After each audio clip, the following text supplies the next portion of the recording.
At ESB, we've been powering Ireland for generations.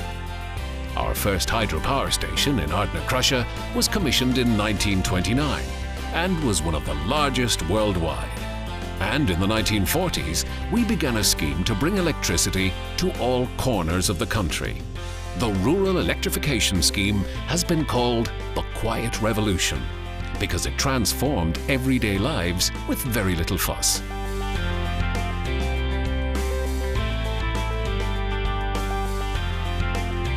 It is difficult to believe that this valley has been touched by modern technology. Yet, here at Turlock Hill is a modern high-tech power station which combines the natural elements to produce quiet, efficient power. Mountain water is the key to this subterranean power plant that blends so well with its beautiful surroundings. The system operator, AirGrid, monitor and control the electrical power system with the aid of sophisticated computer programs. Generating stations on the system feed electricity into the national transmission grid to meet the changing demands of a modern enterprise culture. To spread the risk of changing world fuel costs, ESB stations run on various energy sources. These include hydro, the original source harnessed by ESB in 1927, gas, peat, our indigenous fossil fuel, wind, and coal, imported from around the world, and pumped storage at Turlock Hill. Each station has its place in the intricate system. The computer programs advise the engineers how best to make the most efficient use of each station. The most cost-effective plant is used first. This is a delicate balancing act. To have too many generators standing by would be wasteful, yet too few would be very risky. So it's not as simple as turning on more stations when required. To add to this difficult equation, electrical demand rises and falls throughout the day and night, and as electricity cannot be stored in significant quantities, the generators must always be ready to meet the changing demand from customers. The system also has to cope with normal maintenance programs and the possibility of generating plant failure at any time. This seems like an impossible task. So how does the system cope? If an incident results in one of the generating sets at a station failing during a peak demand period, this could result in a shortfall in the available power to meet the demand. As a result of this imbalance, the system frequency starts to fall. Load shedding is imminent, but within 15 seconds, the system could be restored with frequency back operating at 50 Hz, and customers would be unaware of any problems. All this happens without any human intervention. But how is the computer able to correct the situation so quickly? The answer is Turlock Hill, the fastest starting power generating plant on the system. The generating sets cut in so quickly that the operators at the station are not even aware of the problem until after the event. Unlike the other stations, Turlock Hill is not a primary source of power. In fact, as a pumped storage station, it is a net user of electricity. It relies on power from other generating stations to store its own power source for future use. This is how it works. The station consists of two lakes. One, a natural lake, and the other an artificial lake built 286 meters above at the top of Turlock Hill. The generating plant is built into the mountain with a large diameter pipe connecting the two lakes. At night, and during periods of light demand, energy from other low-cost ESB generating stations is used to pump water from the lower natural lake to the upper man-made lake where it is stored. Then, during peak load, when generating costs are high, Turlock Hill earns its keep. Water from the top lake is allowed flow through the connecting pipe. This fast-flowing water drives turbines connected to generators to produce electricity. In this way, Turlock Hill can take over generation from more expensive plants and provide fast and flexible reserve for unexpected demand on the system. At full load, with the upper lake full, the station can generate 290 megawatts for 4.5 hours. However, the station is normally generating at part load throughout the day, increasing and decreasing output to meet the system demand. At night, the upper lake is refilled, taking 6 hours to fill to capacity if it has been emptied. In the early 1960s, ESB planned the construction of this station for purely economic reasons. The station would displace high-cost generating plant at peak demand period with energy generated from water pumped at low cost during off-peak times. However, the station today fulfills an additional role by contributing to system reserve, responding quickly to changes in customer demand. This important role means that ESB can make the most economical use of all generating plants while maintaining a reserve backup situation. This can be done without incurring huge cost from running expensive generating plant just as backup. Even at night when Turlock Hill is pumping water to fill the upper lake, it can still provide reserve for the system by shedding one or more pumps, each giving 68 megawatts of power back to the system, or in extreme circumstances, it can switch to generator mode in just over 2 minutes. However, there is usually at least one set not pumping and ready to start generating within 15 seconds. The site at Turlock Hill was chosen after extensive examination of available locations. The proximity of Loch Nahannigan, the natural lower lake, to the flat-topped hill meant it was ideal for the project. The height of the location, at 700 meters above sea level, was a disadvantage, but this was outweighed by the fact that it was so close to Dublin City. Work began on the site in 1968. 1 million tons of peat were removed from the crown of the hill. The upper lake was formed by removing the apex of the hill to form a flatbed while using the quarried stone to build a surrounding embankment. More than 300,000 tons of granite were excavated in construction of the tunnel. This rock now forms the base for the outdoor switching station, which handles the power at 220,000 volts. At the time of construction, this was the biggest civil engineering project ever carried out in Ireland.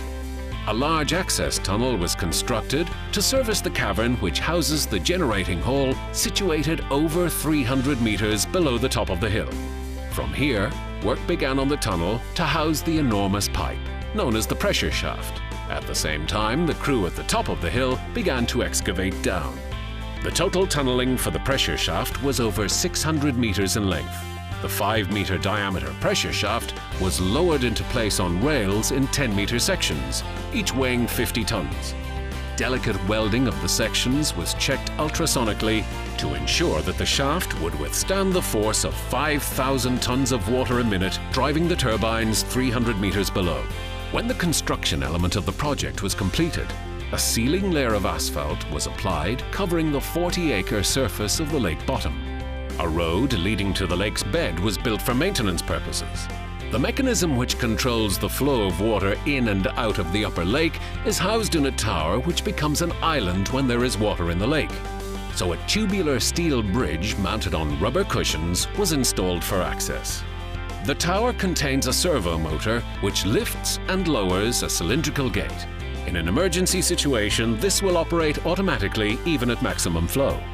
Special access tunnels were constructed below the lake to monitor any seepage from the 2.3 million cubic meters of water above.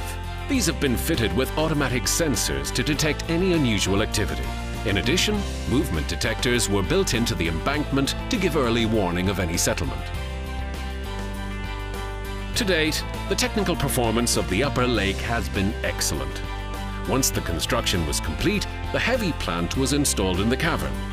This is situated 15 meters below the low water level of the lower lake. This was necessary to provide priming pump pressure for the machines when in pump mode. However, this also necessitates special precautions to avoid any risk of flooding the cavern. The ventilation tunnel, at a high level, provides an emergency escape route. In addition, the station has its own emergency power generators. Massive spherical valves are located at the inlet to each turbine to control water flow.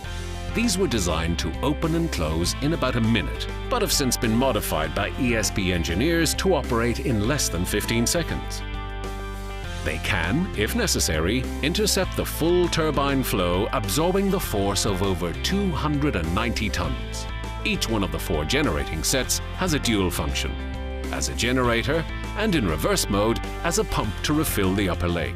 During normal peak load operation, ESB usually has at least one set spinning at full speed, ready to come on stream. This is known as spinning reserve.